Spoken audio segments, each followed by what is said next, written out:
Si Joe Martis yun mauwang atong butaran, ayaw kalimti sa baluta ang iyang pangalan.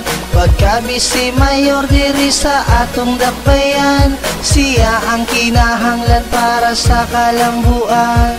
Si Joe Martis yun mauwang atong butaran, pagkabisi mayor diri sa atong dakbayan, matinabangon sa mga katauhan. Kung naa kay mga problema dali ra maduulan, guwapa buutan, aktibo sa trabaho, usa ka attorney alisto sa serbisyo, dili niya pasagdan ng tanan mga butuan, tumano ng mga proyekto iyong palambuon. Sa ayaw ninyo kalimtay sa atong mga balota, pagkabisi mayor Joe Martis yun nakita, kay siya ang angayan diri sa atong dakbayan, mahinatagon sa katawan, masaligan masaligan. Siya atong pag-asa sa dugang kalambuan, sa atong dakbayan para sa atong kauswagan no kaya mo pagkaguol kung siya makadaog. Kay si Joe Martis yun walay labad walay libog. Si Joe Martis yun mauwang atong butaran, ayaw kalimti sa baluta ang iyang pangalan.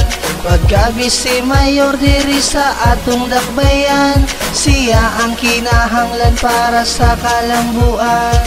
Daghan ng proyekto ang mga nasulbad, ni Joe Martis yun diri sa atong syudad, labi na sa mga katigulangan, iyag yung matimanon ug iyang tabangan. Dugandam siyang mualagad sa mga katawhan, labi na sa mga butuanon di niya pasagdan. Sukat pagyud sa unang daghan na siya nahimo diri sa atong dakbayan, dako ang iyang plano. Ito abilidad iyang batukan ng kawadnon ug sa mga mag-uuma, iyag yung palambuon. Ato lang isalig sa kamot ni Joe Martis yun, suporta lang kita para sa atong kauswagon. Sa mga higala dili gyud nato kalimtan, pagkabisi mayor diri sa atong dakbayan, ayaw mo pagkaguol ug ayaw pagkabalaka. Kay si Joe Martis yun andam sa atong musuporta. Si Joe Martis yun mauwang atong butaran, ayaw kalimti sa baluta ang iyang pangalan.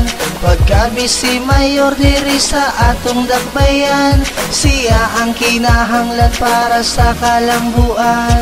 Si Joe Martis yun mauwang atong butaran, ayaw kalimti sa baluta ang iyang pangalan. Pagkabisi mayor diri sa atong dakbayan, siya ang kinahanglan para sa kalambuan. Si Joe Martis yun mauwang atong butaran, ayaw kalimti sa baluta ang iyang pangalan.